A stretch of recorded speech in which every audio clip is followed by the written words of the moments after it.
welcome to Mail Story. If you enjoy stories, don't forget to like and subscribe so you won't miss the next ones. My husband threw out my epilepsy medication and told everyone I was an addict because YouTube convinced him I didn't need pills, until the doctor called the police. I'd been managing my epilepsy for 8 years before I met Craig. I was upfront about it on our third date, explained that I took medication twice a day, and hadn't had a seizure in 5 years thanks to my treatment. He said he admired how I didn't let it define me, and that his cousin had diabetes, so he understood chronic conditions. We dated for 2 years, got married, and everything was fine for about 6 months. Then Craig started getting into wellness podcasts and YouTube channels about natural healing. He'd send me videos about people who cured themselves through diet and positive thinking. I'd politely watch them and say that was interesting. But my neurologist and I had found what worked for me. Craig would say I was being close-minded, and that doctors just wanted to keep me sick for profit. He started buying supplements and leaving them next to my medication with little notes saying try these instead. I ignored them. Then he began timing how long I spent at my neurology appointments, saying $200 every 3 months was robbery for a 15-minute conversation. I explained that those appointments were to monitor my levels and adjust dosages, but he said I'd been on the same dose for 3 years, so clearly it was just a scam. He calculated that my medication cost our insurance $800 a month, and said we could use that money for a vacation if I just tried going without it. I told him that wasn't how insurance worked, and also I could die without my medication. He laughed and said I was being dramatic. One day I came home from my shift at the hospital where I worked as a radiology tech, to find Craig had rearranged the medicine cabinet. He'd put my pills on the highest shelf where I had to use a step stool to reach them. He said it was to make me think twice before taking them. Maybe I'd realize I didn't need them every single time. I moved them back to my regular shelf. He moved them again. This went on for weeks until I started keeping them in my work locker. Craig was furious when he realized what I'd done. He said I was sneaking around like an addict and clearly had a problem. He started researching my medication online and would read me horror stories about side effects. He'd point out every time I forgot a word or felt tired and blame it on the pills destroying my brain. When I got my blood work results showing everything was normal, he said the lab was probably in on the scam with my doctor. He started telling his family I was addicted to prescription drugs. His mother called me concerned, offering to pray for my addiction. His brother asked if I needed an intervention. I had to explain repeatedly that I had epilepsy and needed medication to not have seizures. They'd nod, but then Craig would tell them I was in denial about my addiction, and they'd start the whole cycle again. 6 months ago, I went to refill my prescription, and the pharmacy said it had been canceled. When I called my doctor's office, they said someone identifying as my husband had called saying I wanted to discontinue treatment. I got it sorted out, but when I confronted Craig, he said he was trying to help me see that I'd be fine without the pills. He actually said he'd been watching me, and I seemed totally normal, so obviously I didn't need medication. I started hiding my medication in different places. Behind books, in tampon boxes, in my car. Craig would find them and move them somewhere else, not throwing them out, but making me hunt for them. He said it was a game to make me realize how dependent I'd become. One morning, I couldn't find them anywhere and had to leave for work without taking my dose. Craig texted me that afternoon saying he'd hidden them somewhere special, and I could have them back when I admitted I didn't really need them. I left work early, tore the house apart, and found them in the freezer behind frozen vegetables. I was 3 hours late on my dose and felt awful. That night, I told Craig if he ever touched my medication again, I would leave him. He said I was choosing pills over our marriage. 2 weeks later, I woke up in the emergency room. Craig was there looking terrified. The doctor explained I'd had a grand mal seizure at work, fallen and hit my head on an MRI machine, and had been unconscious for 20 minutes. My coworkers told them I'd been complaining about someone messing with my medication. The doctor asked to speak with me privately, and asked if someone was preventing me from taking my medication. I told him everything. The doctor's face went dark. He asked Craig to step in and very calmly asked him if he'd been interfering with my medication. Craig actually told the doctor that I didn't really need the pills, that I'd been fine for years, and that he was trying to wean me off unnecessary drugs. The doctor asked if he had medical training. Craig said no, but he'd done research. The doctor asked what research. Craig mentioned his podcasts and YouTube videos. The doctor called security and had Craig escorted out. Then he called the police. The police officer arrived about 20 minutes later. She introduced herself as Officer Penn and asked if we could talk privately. The ER doctor nodded and stepped out, leaving just the two of us in the small exam room. I was still wearing a hospital gown, and my head throbbed where I'd hit the MRI machine. Officer Penn pulled a chair close to my bed and opened a small notebook. She asked me to start from the beginning and tell her everything about my medication. I told her about Craig hiding my pills in different places around the house. I explained how he'd canceled my prescription at the pharmacy by pretending to be me. I described finding my medication in the freezer behind frozen vegetables and being 3 hours late on my dose. Officer Penn's expression got darker with each detail I shared. She wrote everything down in careful handwriting and asked specific questions about dates and times. When I mentioned Craig timing my doctor appointments and calling them a scam, she underlined something in her notes. The ER doctor came back in and added his observations about my medication levels being too low and the head injury from the fall. He showed Officer Penn my chart and pointed to numbers that apparently proved I hadn't been taking my medication consistently. Officer Penn asked if Craig had ever physically prevented me from taking my pills, and I said no. He just hid them where I couldn't find them. She wrote that down too. About an hour later, a different doctor arrived. The ER doctor introduced him as Dr. Cooper, my neurologist. I'd been seeing him for 3 years for my regular checkups. Dr. Cooper looked upset when he walked in and immediately asked if I was okay. He picked up my chart and started reading through the ER notes. His face got tight when he saw the medication levels and the notes about Craig's interference. He flipped through several pages and then set the chart down hard on the counter. Dr. Cooper turned to Officer Penn and explained that medication tampering for a seizure disorder wasn't just dangerous, it was potentially fatal. He said withdrawal seizures could cause brain damage or death if they lasted too long. Officer Penn asked him to explain that more clearly for her report. Dr. Cooper sat down and went through the science of how my medication worked and what happened when someone stopped taking it suddenly. He said my body had become dependent on the medication to prevent seizures, and removing it abruptly was like pulling the emergency brake on a moving car. The seizure I'd had at work was a direct result of missing doses over the past few weeks. Officer Penn asked if Craig would have known this was dangerous, and Dr. Cooper said anyone with internet access could find that information in 5 minutes. He pulled out his phone and showed her medical websites explaining epilepsy medication withdrawal. Officer Penn thanked him and wrote more notes. A hospital social worker knocked on the door next. He introduced himself as Winston and said he needed to do an assessment. I felt my face get hot because I knew what kind of assessment he meant. Winston pulled up another chair and started asking questions about my relationship with Craig. He asked if Craig controlled our finances or told me who I could see. I said no, not really. But then I remembered how Craig had complained when I went out with friends from work. Winston asked if Craig ever isolated me from family, and I explained that my parents lived in another state, so we didn't see them often anyway. He asked about the medication hiding, and I went through the whole story again. Winston listened without interrupting and took notes on a tablet. When I finished, he asked if I felt safe going home. I didn't know how to answer that.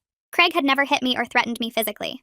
Winston explained that medical abuse was a real form of domestic violence where partners sabotaged treatment to maintain control. He said hiding life-saving medication fit a pattern he'd seen before with other patients. I started crying because hearing him say it out loud made it feel more real. Winston handed me tissues and waited until I calmed down. Officer Penn came back into the room after Winston finished his questions. She stood at the foot of my bed and her expression was serious. She said, based on my statement, Dr.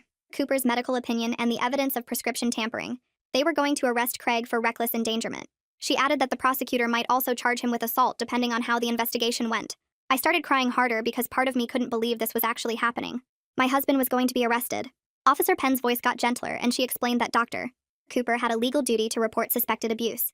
She said this was a criminal matter now regardless of what I wanted. I asked if I could talk to Craig first, and Officer Penn shook her head.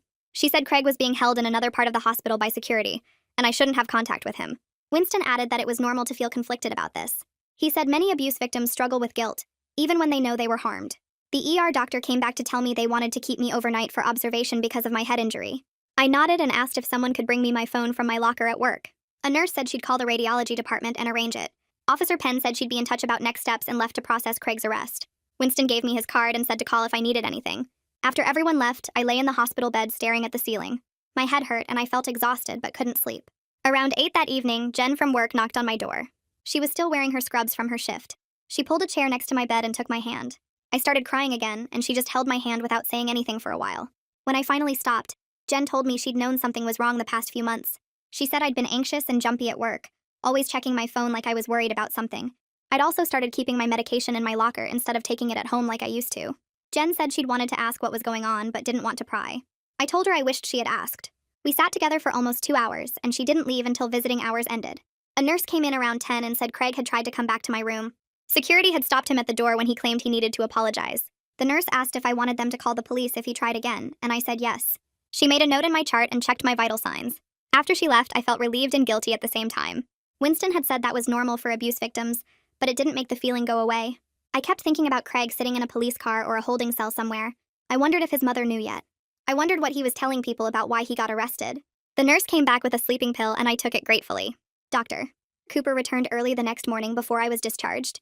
He checked the bump on my head and looked at my eyes with a small light. He asked how I was feeling and I said, tired but okay. Dr.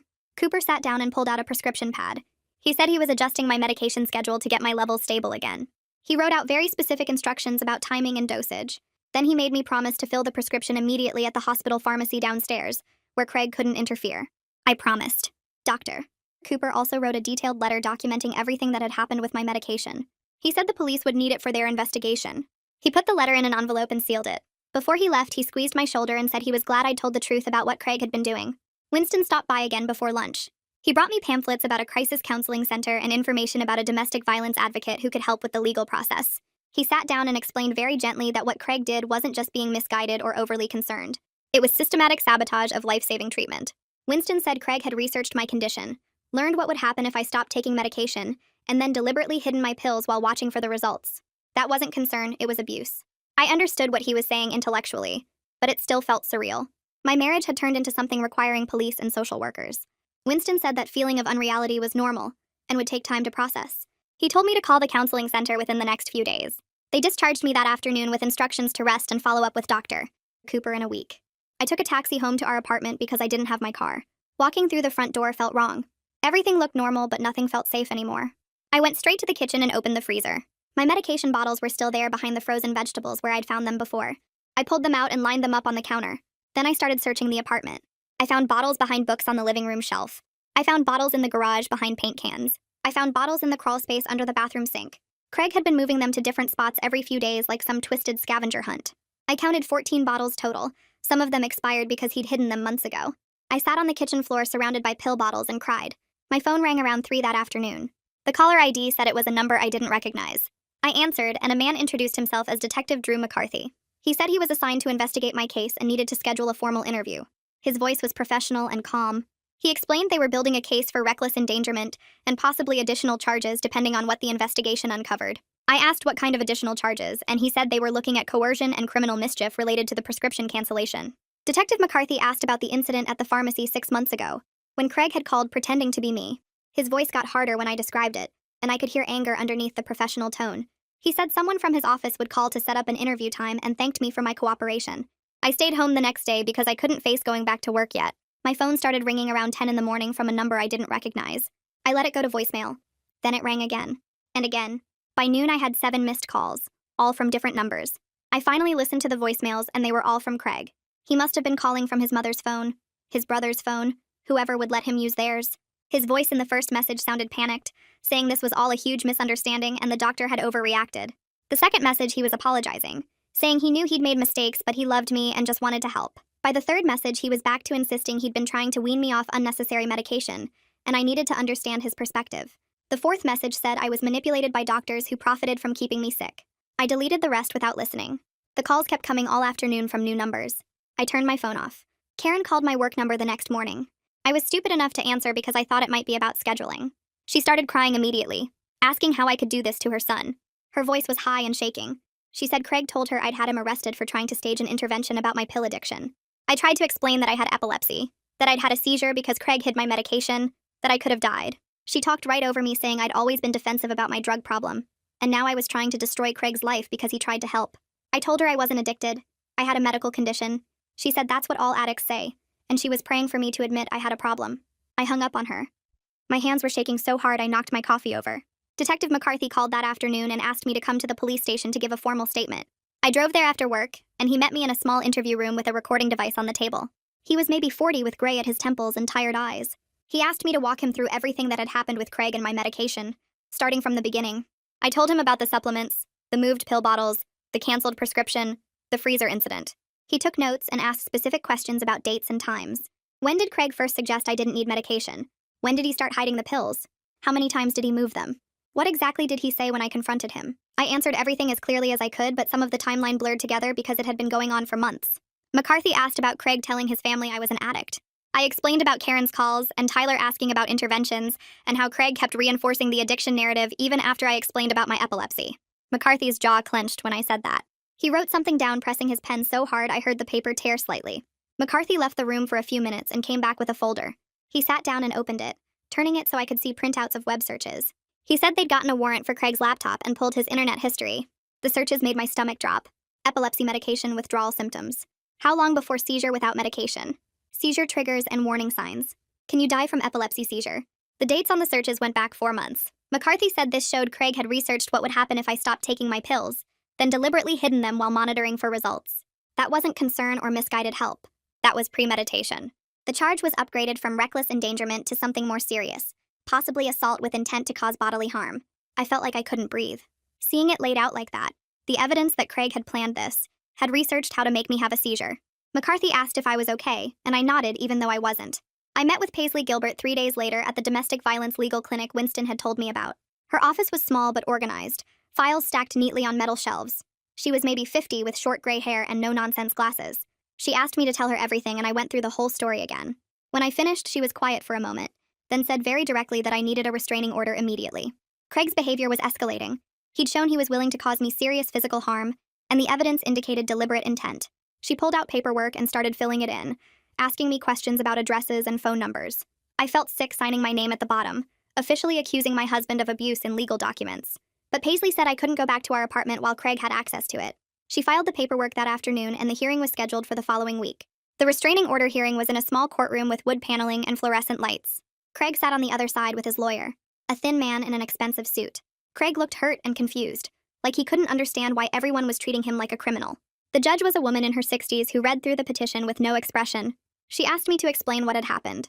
I stood up and described finding my medication in the freezer, going to work without my dose, having the seizure. My voice shook when I talked about waking up in the emergency room with a head injury. The judge's face got harder as I spoke. When I finished, she asked Craig's lawyer if he had any questions. He stood up and started to speak, but the judge granted the restraining order before he could finish his first sentence. She said the evidence was clear, and the order would remain in effect pending the criminal trial. Craig's lawyer tried to argue that this was a misunderstanding between spouses about medical treatment. He said Craig had been acting out of concern for my well-being and trying to help me reduce my dependence on pharmaceutical drugs. The judge cut him off mid-sentence. She said deliberately, hiding life-saving medication after researching withdrawal seizures didn't suggest concern. It suggested intent to harm. She asked Craig directly if he understood that epilepsy medication prevents potentially fatal seizures. Craig started to stand up, his face going red, but his lawyer grabbed his arm and pulled him back down into his chair. The judge said the restraining order was granted with a minimum distance of 500 feet, and Craig was not to contact me directly or through third parties. Court was dismissed.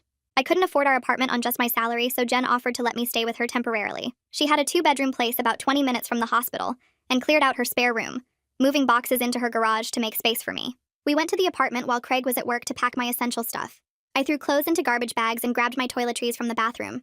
In the bedroom closet, I found 3 more bottles of my medication hidden behind shoe boxes. In the kitchen, I found 2 bottles behind the cereal boxes. We kept searching and found bottles everywhere. Some of them expired because Craig had hidden them months ago and I'd gotten new prescriptions. Jen's face got paler with each bottle we found. She asked how I'd lived like this, and I didn't have an answer. We loaded everything into her car and left before Craig got home. My supervisor called me into her office 2 days later. She said she was sympathetic about what I was going through, but concerned about the situation becoming known around the department. Other staff had seen Karen making a scene in the lobby. There were questions about why I'd been out on medical leave. She worried about workplace drama affecting patient care and team morale. I could tell she was trying to be kind, but also protect the department from gossip and problems. She asked if I needed more time off. I said no, I needed to work. I needed the routine and the income. She nodded, but I felt ashamed sitting there, like my personal crisis was an inconvenience for everyone else, even though I hadn't done anything wrong. Tyler called me that evening. I almost didn't answer, but something made me pick up. He said he wanted to apologize.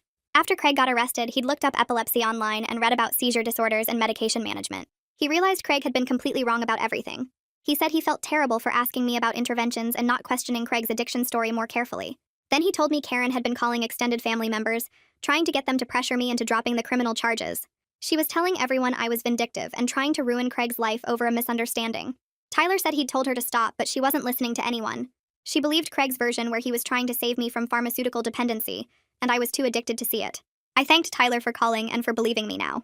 After we hung up, I sat on Jen's couch and cried because at least one person in Craig's family finally understood the truth.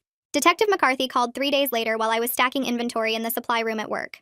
I almost didn't answer because I was balancing boxes of contrast dye and didn't want to drop anything expensive. He told me the pharmacy had provided detailed records of Craig's call requesting treatment cancellation. They had timestamps, call duration, even notes about how Craig claimed to be acting on my behalf as my husband.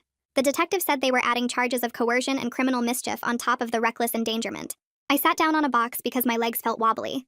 McCarthy asked if I was okay, and I said yes, but my hands were shaking so hard I almost dropped my phone. He emailed me a copy of the police report, and I read it during my lunch break in my car. Seeing everything written out in official language made it feel more real somehow. The report documented every incident I'd told them about, the hidden medications, the canceled prescription, Craig's internet searches about seizure withdrawal.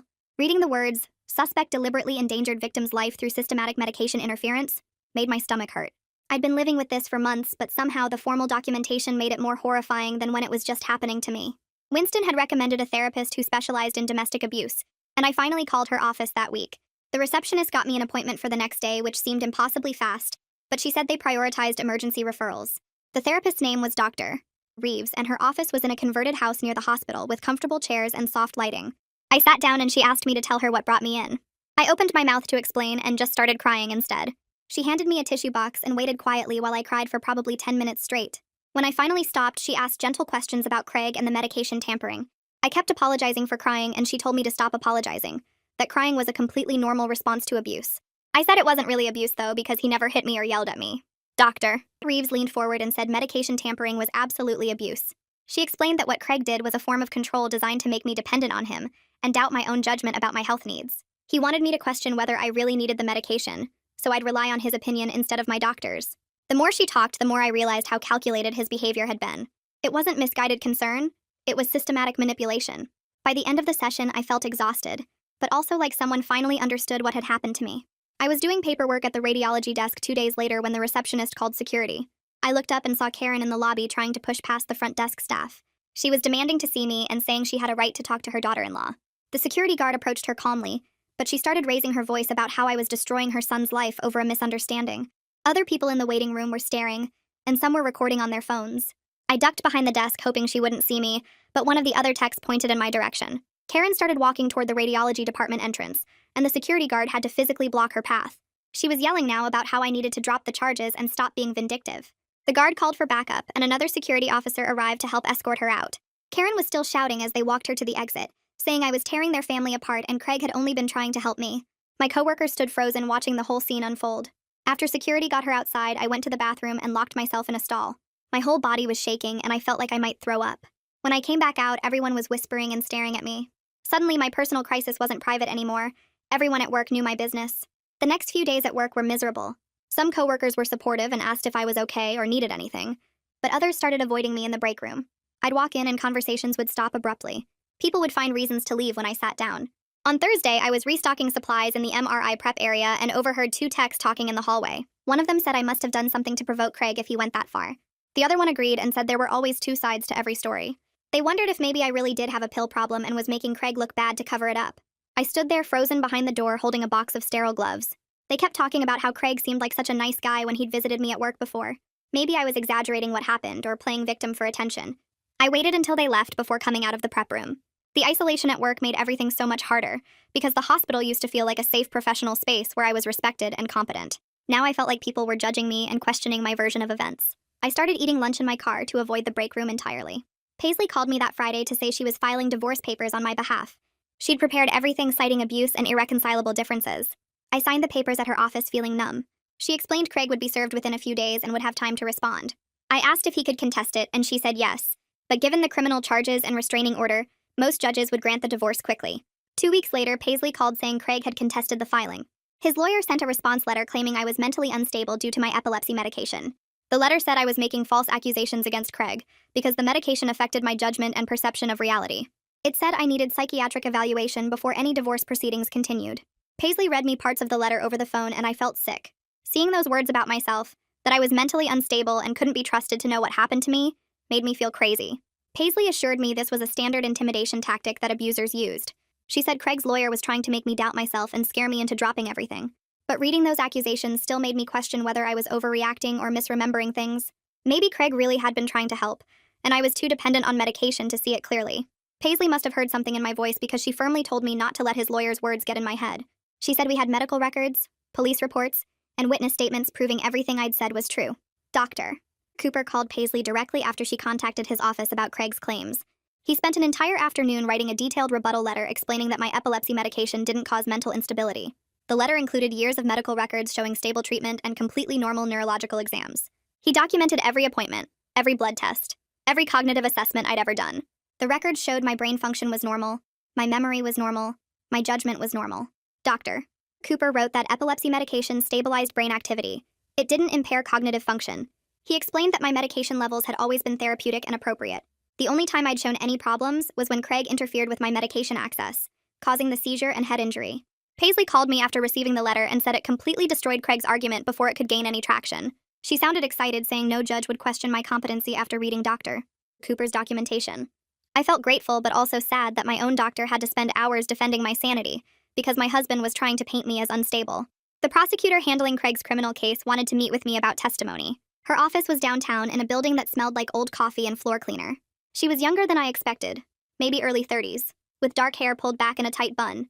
She introduced herself and explained they were pursuing felony reckless endangerment because Craig's actions created substantial risk of death or serious injury. When she said the words substantial risk of death out loud, I had to excuse myself. I barely made it to her office bathroom before throwing up. She knocked on the door asking if I was okay, and I said yes, but I wasn't. I washed my face and came back out. She was kind about it and said most victims had strong reactions to hearing the charges formally stated. We spent 2 hours going over my potential testimony. She asked detailed questions about every medication incident, every conversation with Craig, every time I'd felt unsafe. She wanted me to be prepared for Craig's lawyer to cross-examine me aggressively. He would try to make me look unreliable or suggest I was exaggerating. She said to stay calm and stick to facts. By the end of the meeting, my head was pounding and I felt exhausted.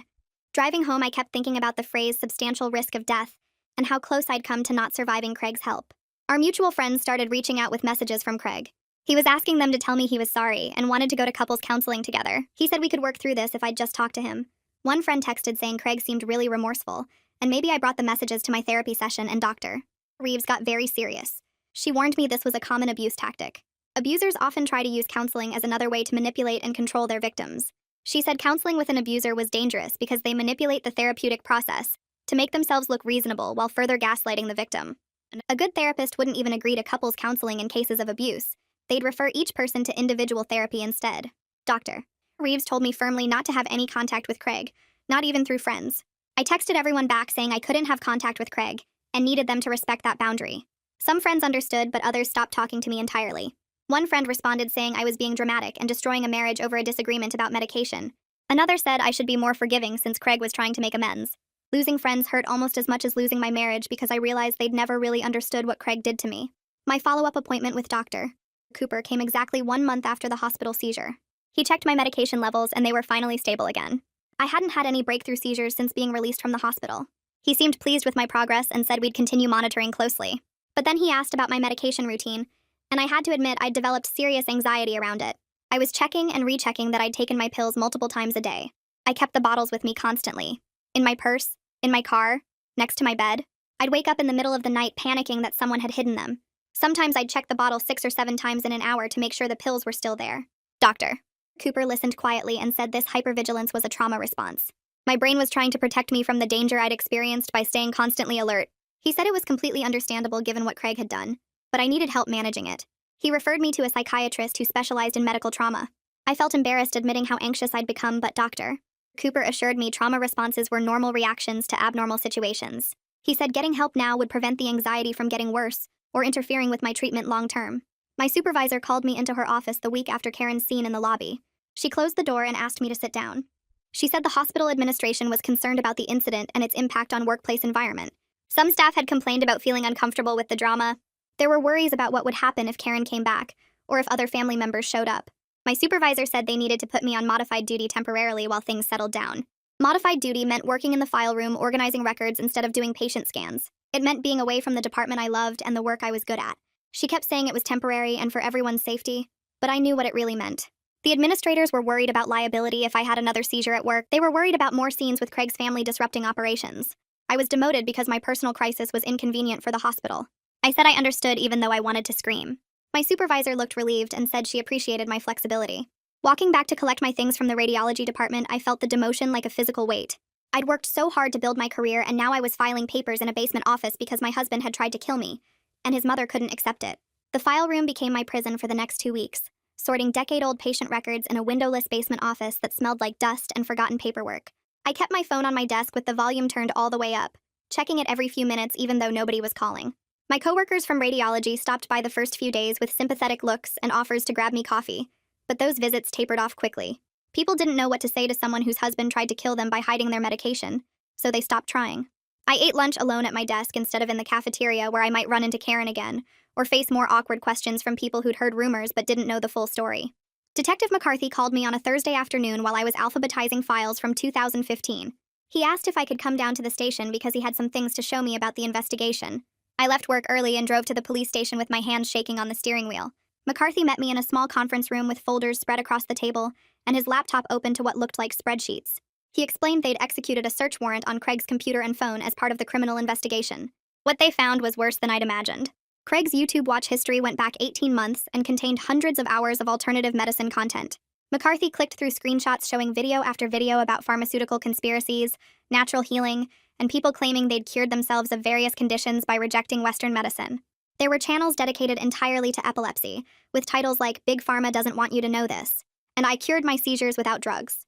The comment sections were full of people saying medication was poison, that doctors were keeping patients sick for profit, that anyone taking pills was brainwashed. McCarthy showed me Craig's search history too. Epilepsy medication side effects.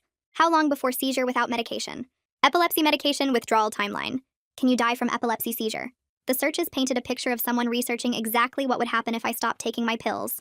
McCarthy said this evidence showed premeditation, that Craig hadn't just been misguided but had actively researched the consequences of interfering with my treatment. I sat there staring at the screen feeling sick, because this meant Craig knew. He knew I could have a seizure. He knew it could be dangerous. He did it anyway because some YouTube conspiracy theorist convinced him medication was worse than the disease. Seeing it all documented like this helped me understand how Craig got radicalized into these beliefs, but it didn't make it hurt less. The man I married had spent months watching videos that told him I didn't really need my medication, and he'd believed strangers on the internet over my doctors and over me.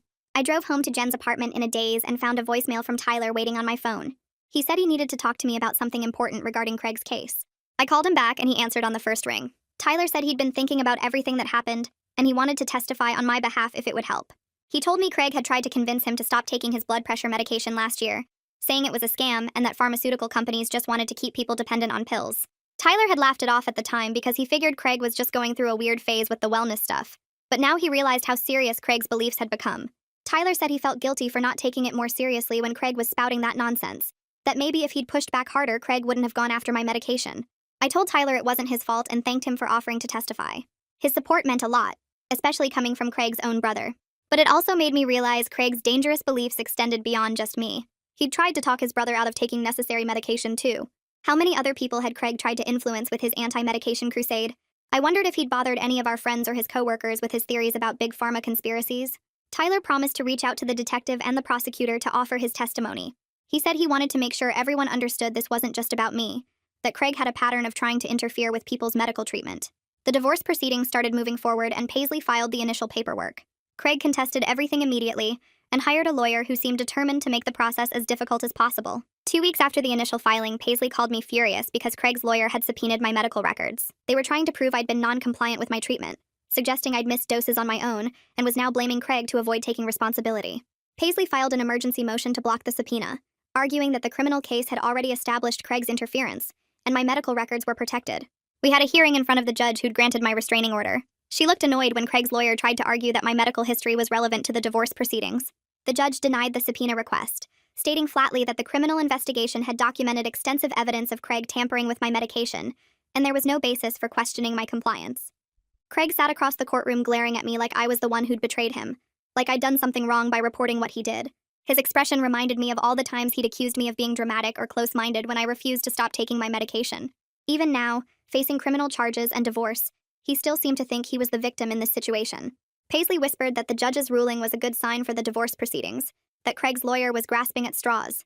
I just wanted it to be over, so I could stop sitting in courtrooms looking at my husband's face. That night, I got home from the hearing and found a long email from Karen in my inbox. The subject line said, "Please read with an open heart." I almost deleted it without opening, but something made me click. Karen had written several paragraphs about how I was tearing the family apart and destroying Craig's life over a mistake. She said Craig had made an error in judgment, but didn't deserve to have his whole future ruined because of it. The email included Bible verses about forgiveness and turning the other cheek. Karen wrote that I was being vindictive by pursuing criminal charges instead of handling this privately as a family matter. She said Craig had learned his lesson and would never do anything like this again if I would just drop the charges and work on our marriage. The email made my blood boil because it showed Karen still didn't understand what Craig had done. This wasn't a mistake or an error in judgment. Craig had systematically hidden my medication for months, researched seizure withdrawal, canceled my prescriptions, and put my life in danger. But Karen framed it like Craig had forgotten to take out the trash or said something rude at dinner. I wanted to respond and explain for the 100th time that Craig had nearly killed me, but I knew it wouldn't matter. Karen had decided her son was the victim, and nothing I said would change her mind. Instead, I saved the email in a folder because Paisley had told me to document any contact from Craig's family. She said if the harassment continued, we might need to expand the restraining order to include Karen. My first appointment with the psychiatrist that Dr. Cooper referred me to happened on a Wednesday morning before my shift in the file room. The psychiatrist asked detailed questions about my anxiety around medication and my constant checking behaviors. I told her about waking up multiple times at night to make sure my pills were still there, about keeping the bottles in my purse at all times, about checking them 6 or 7 times an hour to confirm nobody had moved them. She listened and took notes, and then told me I had PTSD related to the medication tampering and medical endangerment. She explained that my anxiety and hypervigilance were classic trauma responses, that my brain was trying to protect me from danger by staying constantly alert. The diagnosis felt both validating and devastating. Validating because it confirmed my reactions were normal given what I'd experienced, but devastating because it meant Craig had damaged me in ways that wouldn't easily heal. The psychiatrist recommended starting trauma therapy in addition to my regular counseling sessions. She prescribed medication for the anxiety, but I had a panic attack in her office about taking another new pill, terrified someone would tamper with it or tell me I didn't really need it. She was patient and understanding, explaining that my fear was part of the trauma response. We agreed I'd start with a low dose and keep the medication at work in my locker where I knew it was safe. Starting trauma therapy felt like admitting Craig had broken something fundamental in me, that I couldn't just move on and forget what happened. The psychiatrist assured me trauma responses were normal reactions to abnormal situations, and that getting help now would prevent things from getting worse. Jen found me crying on her couch that night after the psychiatry appointment. She sat down next to me and said I could stay with her as long as I needed, that she didn't mind having a roommate. I appreciated her kindness, but I knew I needed to start rebuilding my independence instead of relying on her generosity indefinitely. I started looking at apartments online, searching for studios or one-bedrooms I could afford on my radiology tech salary. The financial stress overwhelmed me immediately. I was paying Paisley for the divorce lawyer, paying the psychiatrist and the trauma therapist, trying to save for first and last month's rent plus a security deposit. My paycheck barely covered it all, even without rent. I picked up extra shifts in the file room despite my supervisor's concerns about me working too much. She pulled me aside and said she was worried I was burning myself out, but I explained I needed the money for legal fees and therapy. She looked uncomfortable and changed the subject. I spent my evenings scrolling through apartment listings and doing the math over and over, trying to figure out how to make the numbers work. Some nights I'd lie awake in Jen's spare room panicking about money and wondering if I should just give up and move back to my parents' house 3 states away. But that felt like letting Craig win, like admitting I couldn't handle things on my own. The prosecutor called me 3 weeks after the initial charges were filed. She said Craig had violated the restraining order by trying to contact me multiple times through mutual friends and family members. He'd asked friends to tell me he was sorry and wanted to talk. He'd had his mother email me. He'd even tried to get Tyler to convince me to drop the charges. The prosecutor explained that these attempts to influence my testimony or convince me to drop charges violated the restraining order conditions and constituted witness tampering. She was filing additional charges and requesting Craig's bail be revoked. I felt a weird mix of relief and guilt. Relief because it meant Craig would face more consequences for not leaving me alone, but guilt because I knew his parents would blame me for him going to jail. The prosecutor assured me I hadn't done anything wrong, that Craig made his own choices to violate the court order. 2 days later, Craig spent his first night in jail after the judge revoked his bail at an emergency hearing. He stayed there for 2 weeks while his parents scrambled to come up with money for a higher bond. Karen left me an angry voicemail saying this was my fault for being unforgiving and vindictive. I saved that voicemail too for Paisley's harassment folder. The grand jury testimony happened on a cold morning in early November. The prosecutor prepared me the day before, explaining what questions she'd ask and what the grand jury process involved. She said this was just to get an indictment, that the real trial would come later if Craig didn't take a plea deal. I sat in a room full of strangers and told them everything. The medication hiding, the prescription cancellation, the freezer incident, the seizure at work, the head injury. I showed them photos of the bruise on my head from hitting the MRI machine. The prosecutor asked me to describe finding multiple medication bottles hidden around the house after Craig's arrest. The grand jury members looked horrified as I talked, especially when the prosecutor showed them Craig's search history about seizure withdrawal. One woman on the jury had tears in her eyes. The whole testimony took about an hour, and when I finished, the prosecutor walked me out and said I'd done great. 3 days later, she called to tell me the grand jury had indicted Craig on felony charges including reckless endangerment, coercion, and criminal mischief. She said this was a strong case because of the documented search history and the prescription interference, but she also warned me trials were unpredictable. She said Craig's lawyer would probably try to negotiate a plea deal, and I should prepare for that possibility. I wasn't sure how I felt about a plea deal. Part of me wanted Craig to face a full trial and have everything he did exposed publicly, but another part just wanted this over so I could move on with my life. Craig's lawyer contacted Paisley 2 weeks after the indictment. He proposed a plea agreement where Craig would plead guilty to reduced charges in exchange for probation and mandatory counseling instead of jail time. The prosecutor called me to discuss it and said the decision was ultimately mine. She could push for a trial if that's what I wanted, but plea deals were common and would resolve things faster with less trauma. I told her I needed time to think about it. That night in therapy, I broke down trying to figure out what outcome I could live with.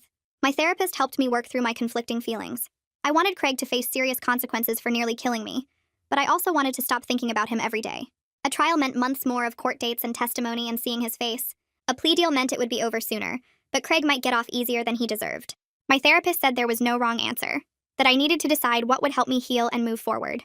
She reminded me that Craig would still have a felony conviction on his record either way, that probation and mandatory counseling were real consequences even if they weren't jail time. I spent days agonizing over the decision, making lists of pros and cons, talking it through with Jen and Paisley. Finally, I told the prosecutor I'd accept the plea deal if it included a long probation period, extensive counseling requirements, and a permanent restraining order. She said she'd negotiate those terms with Craig's lawyer. The pretrial hearing happened before the plea deal was finalized. Dr. Cooper had to testify about the medical dangers of epilepsy medication withdrawal. I sat in the courtroom listening to him explain to the judge how abrupt discontinuation of anti-seizure medication could cause status epilepticus, a continuous seizure state that could result in brain damage or death. He described how my medication levels had been dangerously low when I came into the emergency room, how the seizure could have killed me if I'd been driving or in a different situation. He talked about the head injury and how much worse it could have been. Hearing him describe what could have happened to me made the courtroom spin. I'd known intellectually that hiding my medication was dangerous, but hearing a doctor explain the specific ways I could have died or been permanently brain damaged made it real in a new way. Craig sat at the defense table looking down at his hands while Dr. Cooper testified. His lawyer tried to argue that Craig didn't understand the severity of the risks, but Dr. Cooper calmly pointed out that Craig's search history showed he'd researched seizure withdrawal and its dangers. The judge looked disgusted when the lawyer kept trying to minimize what Craig had done. After Dr. Cooper's testimony, the prosecutor and defense lawyer went into chambers to discuss the plea agreement terms. I waited in the hallway with Paisley, trying not to throw up. They came back out 20 minutes later, and the prosecutor motioned for me to join them in a small conference room down the hall. She laid out the terms Craig's lawyer was offering. He'd plead guilty to reckless endangerment and coercion, 2 felonies, in exchange for 3 years probation with strict conditions. Mandatory domestic violence counseling twice a week for the entire probation period. Random drug testing even though drugs weren't involved, just to establish a pattern of compliance. A permanent restraining order that would follow him even after probation ended. Community service working with organizations that supported chronic illness patients, which felt weirdly appropriate. And he'd have to pay my legal fees for both the criminal case and the divorce. The prosecutor said this was a strong deal because it guaranteed consequences without putting me through a trial. She explained that trials were unpredictable, and juries sometimes sympathized with defendants who claimed good intentions. With a plea deal, Craig would have a felony record that would show up on every background check for the rest of his life. He'd never be able to work in healthcare or education or any field requiring trust. His probation officer would monitor him closely, and any violation would send him straight to jail to serve the original sentence. I asked what the original sentence would have been if we went to trial and won. She said probably 2 to 4 years in prison, but there was always the risk of losing and Craig walking away with nothing. I felt sick thinking about him facing no consequences at all. Paisley squeezed my shoulder and reminded me that probation and mandatory counseling were real punishment, that Craig would spend 3 years under constant supervision and scrutiny. The prosecutor added that the permanent restraining order was huge, because it meant Craig could never contact me again for any reason without facing immediate arrest. I sat there staring at the plea agreement paperwork trying to decide if I could live with this outcome. Part of me wanted Craig locked up where he couldn't hurt anyone else. But another part of me just wanted it over so I could start rebuilding my life without court dates and testimony hanging over me. I asked for a few hours to think about it, and the prosecutor said that was fine. Craig's lawyer had given them until the end of business day to respond. Paisley drove me back to Jen's apartment, and I spent the afternoon pacing around the living room trying to figure out what I wanted. Jen made me tea and listened while I talked through all my conflicting feelings. I was angry that Craig might avoid prison. I was relieved I wouldn't have to testify in front of a jury and relive everything in excruciating detail. I was scared that probation wasn't enough to keep him from doing this to someone else. I was exhausted from months of legal proceedings and just wanted my life back. Jen pointed out that 3 years of supervised probation with mandatory counseling meant Craig would face consequences every single week, that it wasn't like he was getting off easy. I called my therapist and she helped me work through the decision. She reminded me that I needed to choose what would help me heal and move forward, not what would punish Craig the most. She said both outcomes had validity and there was no wrong answer. I thought about sitting in a courtroom for days or weeks, listening to Craig's lawyer try to paint me as unstable or dramatic. I thought about Craig's family testifying about what a good person he was and how he'd just made a mistake. I thought about the jury seeing my medical records and my whole life exposed for strangers to judge. Then I thought about signing the plea agreement and being done with the criminal case within a few weeks. I called the prosecutor back that evening and told her I'd accept the plea deal with the terms she outlined. She said she'd notify Craig's lawyer and schedule the plea hearing for the following week. I felt simultaneously relieved and disappointed, like I'd made the practical choice but not the satisfying one. The plea hearing happened on a Tuesday morning at the courthouse downtown. I sat in the gallery with Paisley while Craig stood before the judge with his lawyer. The prosecutor read the charges and the terms of the agreement into the record. Craig had to state out loud that he was pleading guilty to reckless endangerment and coercion, that he understood he was admitting to deliberately interfering with my medication and causing me serious harm. His voice was quiet, and I couldn't read his expression from where I sat. The judge asked him several questions to make sure he understood what he was agreeing to. Did he understand these were felony convictions? Yes. Did he understand he'd be on probation for 3 years with strict conditions? Yes. Did he understand that any violation would result in immediate jail time? Yes. Did he understand the permanent restraining order meant he could never contact me again? Yes. The judge accepted the plea and scheduled sentencing for 3 weeks later. That was it. Less than 20 minutes and the criminal case was essentially over. Craig's lawyer led him out through a side door and I didn't have to see him up close. Paisley said this was good, that the quick proceeding meant less stress for me. But I felt strangely hollow, like I'd expected something more dramatic or conclusive. The prosecutor caught up with us in the hallway and explained that sentencing would be when the judge formally imposed the probation terms, and I'd have a chance to give a victim impact statement if I wanted to. I told her I'd think about it. Walking out of the courthouse into the bright afternoon felt surreal. I'd been bracing myself for months of trial preparation and testimony, and suddenly it was mostly over. I went back to work that afternoon because sitting around Jen's apartment would have made me spiral. My coworkers could tell something had happened, but I didn't want to talk about it. I just focused on my scans and my patients, and tried to feel normal for a few hours. 3 weeks later, I was back at the courthouse for sentencing. This time I'd prepared a victim impact statement that my therapist had helped me write. I sat in the front row while the judge reviewed Craig's case file and the probation department's recommendations. Then she asked if I wanted to address the court. I stood up and my hands shook holding the paper I'd printed my statement on. I told the judge about 8 years of successful epilepsy management before Craig started interfering. I described the fear of not being able to find my medication and the humiliation of being called an addict by his family. I explained waking up in the emergency room with a head injury and learning I could have died. I talked about the ongoing anxiety around taking my medication now, the hypervigilance and the nightmares about seizures. I said I hoped the counseling would help Craig understand that what he did was abuse, not concern, and that interfering with someone's medical treatment could kill them. My voice cracked a few times, but I got through it. When I sat down, Paisley squeezed my hand. Craig's lawyer stood up and Craig read a statement he'd prepared. He said he was sorry for causing me harm and he'd been misguided in his beliefs about medication. He claimed he'd been trying to help me live a healthier life and never intended for me to get hurt. He said he'd learned from this experience and would complete all the counseling requirements. The judge let him finish, and then her expression went cold. She said intent didn't matter when someone deliberately hid life-saving medication and researched seizure withdrawal. She said Craig's internet search history showed he knew the dangers and proceeded anyway. She told him he was fortunate the seizure hadn't killed me or caused permanent brain damage, because then he'd be facing manslaughter charges instead of reckless endangerment. She imposed the 3 years probation with all the conditions from the plea agreement, emphasizing that any violation would result in immediate incarceration. She said the permanent restraining order would remain in effect for the rest of Craig's life, not just during probation. She told him that tampering with someone's medical treatment was one of the most dangerous forms of domestic abuse, and she hoped the counseling would help him understand the severity of what he'd done. Craig's face was red and he looked down at the table while she spoke.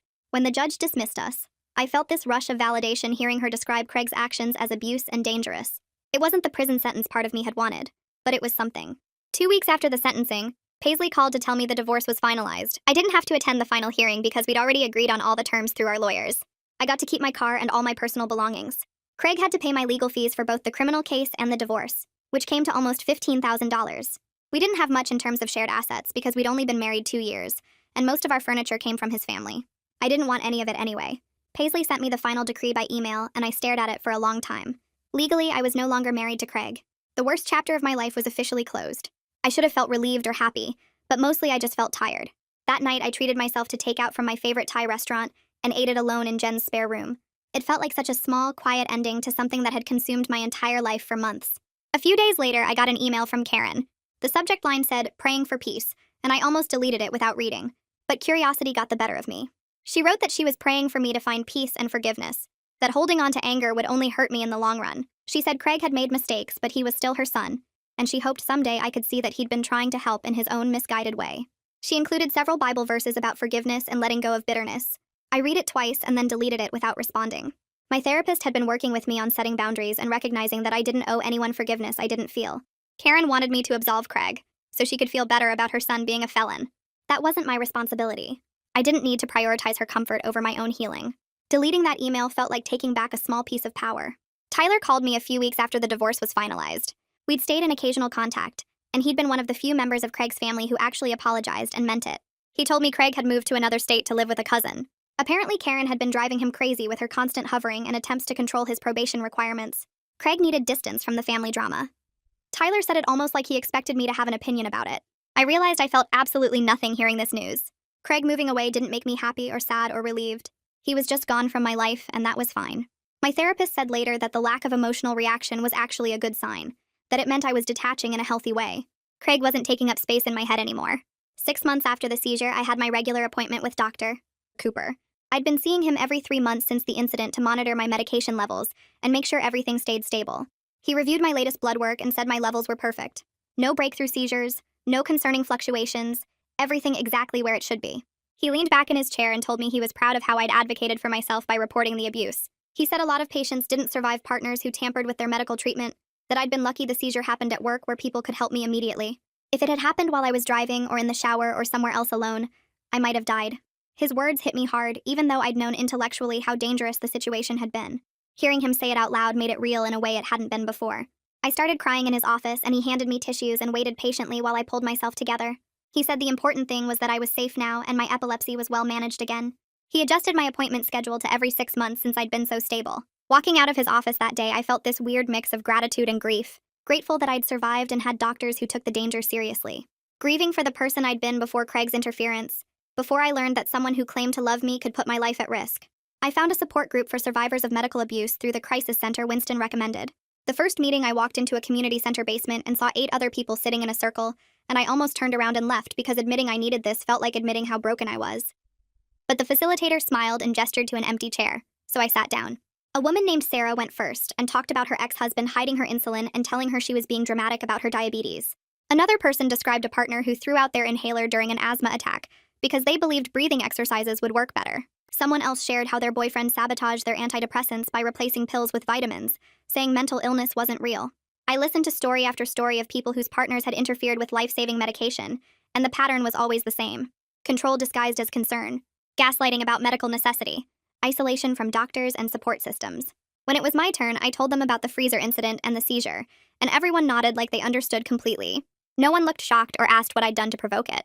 Sarah said her ex also researched withdrawal symptoms before hiding her insulin, just like Craig had researched seizure triggers. The facilitator explained that medical abuse was about power and control, not actually believing the partner didn't need medication. These abusers knew exactly how dangerous their actions were. Hearing other people's experiences made something click in my brain. Craig's behavior wasn't misguided love or wellness enthusiasm gone wrong. It was calculated abuse using my epilepsy as the weapon. I cried through most of that first meeting, but I kept going back every week. The group helped me stop making excuses for Craig in my head, and reinforced that what happened to me was serious and intentional. At work, things slowly got better as months passed and the drama faded into background noise. My coworkers saw me showing up every day, doing my job well, handling the legal stuff professionally without bringing it into the radiology department. The whispers in the break room stopped and people started treating me normally again instead of walking on eggshells. One afternoon, about 8 months after the seizure, a tech named Rachel approached me while I was reviewing scans. She'd been one of the people who avoided me after Karen's scene in the lobby. Rachel said she wanted to apologize for her reaction back then. She admitted she didn't understand domestic violence could look like medication tampering, and thought I must have been exaggerating or causing drama. But she'd done some reading after seeing how the situation played out, and she realized how wrong her assumptions were. Her honesty meant more to me than all the coworkers who just pretended nothing happened and never acknowledged their judgment. Rachel asked if we could grab coffee sometime, and I said yes. Having someone admit their ignorance and actually learn from it felt like real progress, not the fake politeness other people offered. We became friends after that, and she even came to a couple support group meetings as an ally. The coworkers who avoided the topic entirely or acted like my marriage just ended normally bothered me more than the ones who'd been openly weird about it. At least Rachel owned her mistake and grew from it. My therapist told me after a year of trauma work that I was ready to start dating again if I wanted to. The idea terrified me, but I also felt lonely and wanted to believe healthy relationships were possible. I joined a dating app and was upfront in my profile about having epilepsy and taking medication twice daily. On first dates, I paid close attention to how men reacted when I took my pills. Some guys didn't notice or comment at all, which was fine. Others asked thoughtful questions about my condition and treatment, which I appreciated. But one guy made a joke about Big Pharma making billions off people who probably didn't need pills, and I stood up and left the restaurant immediately. I didn't explain or give him a second chance. My tolerance for that mindset was completely gone, and I refused to waste time on anyone who showed even a hint of Craig's beliefs. Another date went well until the guy suggested I try a ketogenic diet, because he'd read it could cure epilepsy. I finished my drink, paid my half of the bill, and left. My therapist said this was healthy boundary setting, not being too picky. I was protecting myself by refusing to ignore red flags that used to seem small. Dating felt exhausting because I was hyper-aware of every comment about medication or doctors or alternative medicine. But I'd rather be single forever than end up with someone who might put my life at risk again. My psychiatrist reduced my PTSD therapy to twice monthly after 18 months because I was managing triggers much better. The hypervigilance around my medication had decreased significantly, though I still had moments of anxiety. Sometimes I'd check my pill bottles 3 or 4 times before bed, counting to make sure the right amount was missing for the day. Other times I'd wake up in the middle of the night convinced someone had moved them, and I'd have to physically touch the bottles to calm down. But I was getting better at talking myself down from the panic without spiraling. My therapist taught me grounding techniques and I used them when the obsessive checking started. Progress felt incredibly slow, like I was moving through mud, but my psychiatrist assured me I was healing at a normal pace for this type of trauma. She said medical abuse often took years to fully process because it violated such a basic trust. Your partner is supposed to help you stay alive, not research how to endanger you. Some weeks I felt fine and thought I was past it all. Other weeks something would trigger me, like seeing a wellness podcast ad or someone mentioning YouTube health advice, and I'd be right back in that apartment hunting for my medication in the freezer. The therapy helped me understand these setbacks were part of recovery, not signs I was failing. The hospital administration contacted me about 9 months after the divorce, asking if I'd consult on new emergency department protocols. They wanted to develop screening questions for identifying patients who might be experiencing medical sabotage at home. I met with the head of the ER and a social work supervisor, and we worked together creating a list of questions staff could ask. Things like whether patients had consistent access to their medications, if anyone at home questioned their need for treatment, if prescriptions had been canceled without their knowledge. We added training for recognizing signs that a partner might be interfering with medical care. The hospital implemented the protocols and asked me to present at a staff training session. Standing in front of 50 medical professionals talking about my experience felt surreal and vulnerable, but several nurses came up afterwards saying they'd encountered patients with similar situations and hadn't known how to help. One doctor said the training would have helped him recognize my case sooner if he'd known what signs to look for. Turning my experience into something that might help other people felt meaningful without making it my whole identity. I was still a radiology tech who happened to survive medical abuse, not a victim defined by what Craig did. The consulting work gave me a sense of purpose, but I was careful not to let it consume me. My therapist helped me maintain boundaries around how much I shared and how involved I got in domestic violence advocacy. 14 months after the seizure, my supervisor called me into her office and I immediately felt anxious, thinking something was wrong. Instead, she told me I was promoted to senior radiology tech with a significant raise. She said my professionalism throughout the entire crisis demonstrated leadership, and my work on the domestic violence protocols showed initiative beyond my job description. The promotion came with supervisory responsibilities for evening shift techs and better benefits. I cried in her office and she handed me tissues saying I'd earned this through my work performance, not pity. The financial stability from the raise helped me feel secure in my apartment for the first time. I wasn't constantly worried about unexpected expenses or whether I could afford my medication copays and therapy bills. I bought actual furniture instead of secondhand stuff and started saving money for the first time in years. The promotion also felt like proof that surviving Craig's abuse hadn't destroyed my career or my future. I was building a life that was mine, where my medical needs were never questioned and my professional skills were valued. Some people at work were weird about the promotion, probably thinking I got it because of sympathy about the domestic violence situation. But my supervisor shut that down fast in a staff meeting, pointing out my excellent performance reviews and the protocol work I'd done. I didn't need anyone's approval, but it felt good having my boss publicly defend my qualifications. On the 1-year anniversary of my seizure, I took myself out to a nice Italian restaurant and ordered expensive wine. I sat alone at a table for two and thought about how much had changed in 12 months. A year ago, I was waking up in the emergency room with a head injury, married to someone who'd nearly killed me. Now I was living alone in my own apartment, financially stable with a promotion, going to therapy twice monthly instead of weekly, and I hadn't had a seizure in a full year. My epilepsy was completely controlled again with proper medication management. The marriage ending had been devastating and traumatic, and I still had hard days. But I was building a life where my medical needs were respected and my safety wasn't constantly threatened. I thought about the woman I was before Craig started his wellness obsession, back when I trusted my own judgment about my health. I was getting back to her slowly, with more awareness and stronger boundaries. The divorce was finalized, the criminal case was over, and Craig was living in another state. I had friends who understood what I'd been through and a support system that actually supported me. Sitting in that restaurant alone felt like a celebration of survival and a promise to myself that I'd never let anyone make me doubt my medical needs again. I finished my wine and tiramisu and walked home feeling grateful for how far I'd come, even though the journey had been horrible. I met someone through mutual friends at a barbecue about 15 months after my seizure. His name was Tony, and he worked as a paramedic, so he understood chronic medical conditions from a professional perspective. We talked for 2 hours at the party, and he asked thoughtful questions about my epilepsy management without any weird judgment. When I mentioned taking medication twice daily, he nodded and asked what kind, then had an intelligent conversation about anticonvulsants and treatment protocols. He never once suggested I didn't need the pills or that I should try natural alternatives.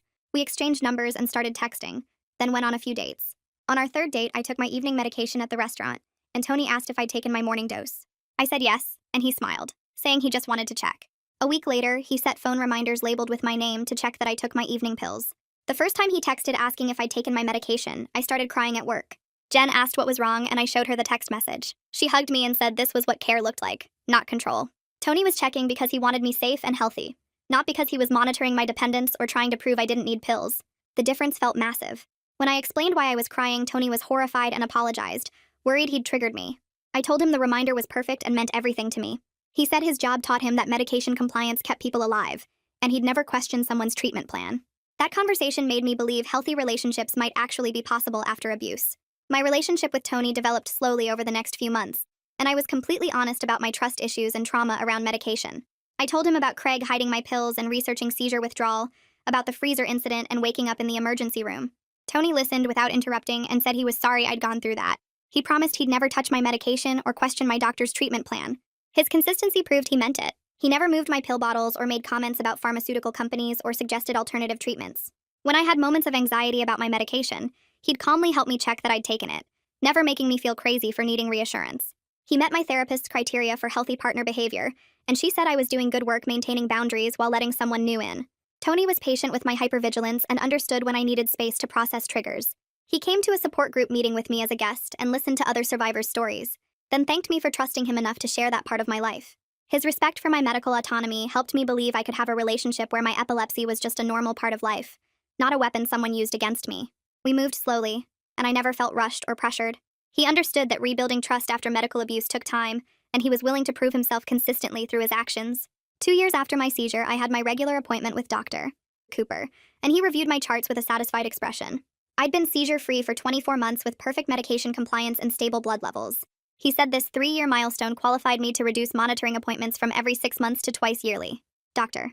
Cooper joked that he'd miss seeing me so often, but was thrilled my epilepsy management was so stable and well-controlled. I thanked him for believing me when I reported the medication tampering 2 years ago, for calling the police and taking the danger seriously. He said advocating for patients was literally his job, but his voice was warm when he added that he was glad I was safe now. I told him his intervention saved my life, and he nodded, saying he knew how close I'd come to dying from that seizure, or from future ones if Craig's sabotage had continued. Walking out of his office, I felt this wave of gratitude for the doctor who'd treated me for years and recognized abuse when he saw it. Some medical professionals might have dismissed it as a marital dispute, or told me to work it out at home. Dr. Cooper understood immediately that deliberate medication interference was life-threatening, and he acted on that knowledge. Reducing my appointments to twice yearly felt like another marker of healing and stability. My epilepsy was controlled, my life was rebuilding, and I had people around me who respected my medical needs without question. I started reaching out to old friends I'd lost touch with during the marriage. Sarah was the first person I called, someone I used to have lunch with every week before things got weird with Craig. She picked up on the second ring, and her voice got emotional when I explained what had happened.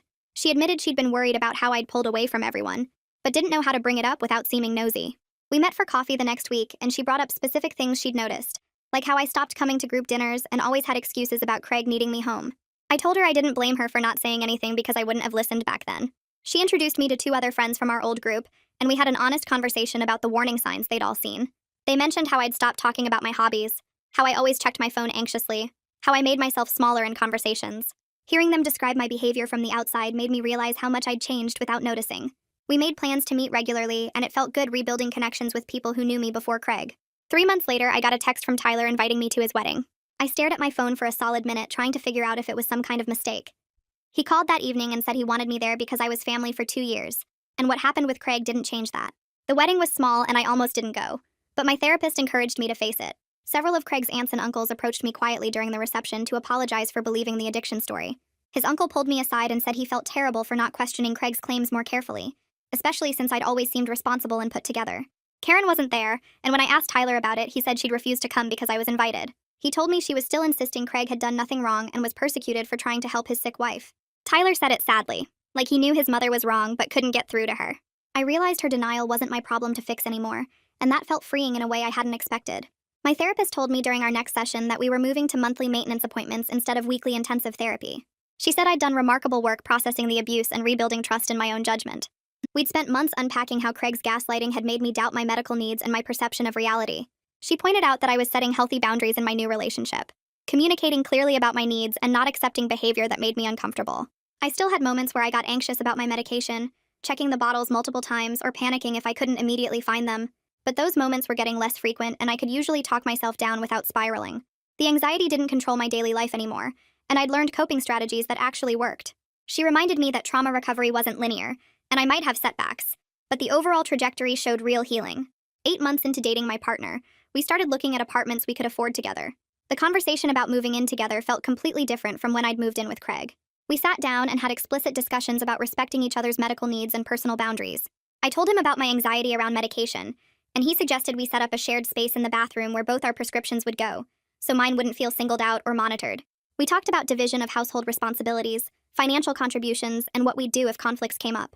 Setting up our shared space with this level of clear communication felt like proof I'd learned from the past, without letting it destroy my future.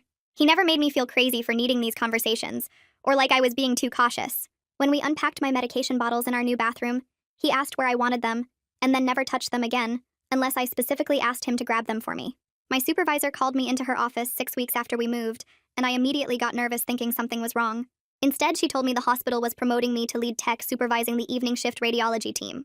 The position came with a significant pay increase and the opportunity to mentor newer techs coming into the department. She said my professionalism throughout everything that happened, plus my work on the domestic violence protocols, demonstrated real leadership qualities. I accepted immediately, and felt this rush of pride that my career was moving forward despite everything. In my new role, I made a point to check in regularly with my team about their lives outside work.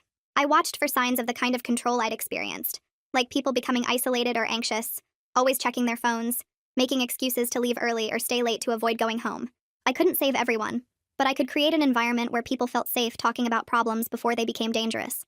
2 years after the seizure, I woke up in my apartment next to my partner and realized I was genuinely happy with my life, in ways I couldn't have imagined during the crisis. My epilepsy was well managed with perfect medication compliance and no breakthrough seizures. My career was thriving with the lead tech position giving me both financial stability and professional satisfaction. My relationship was healthy and respectful, built on clear communication and mutual support for each other's needs. I'd built a support system that respected my boundaries, including friends who checked in regularly, coworkers I trusted, and family connections through my partner. The trauma had changed me, but it hadn't broken me. I'd learned that leaving abuse takes courage and rebuilding takes time, but both are absolutely worth the hard work. Some mornings I still checked my medication bottles twice, but that hypervigilance was fading as I proved to myself every day that I was safe now. Looking back at the person who'd hidden pills in tampon boxes and torn the house apart searching for medication in the freezer, I barely recognized her. That version of me had been so focused on surviving that she couldn't imagine actually living again.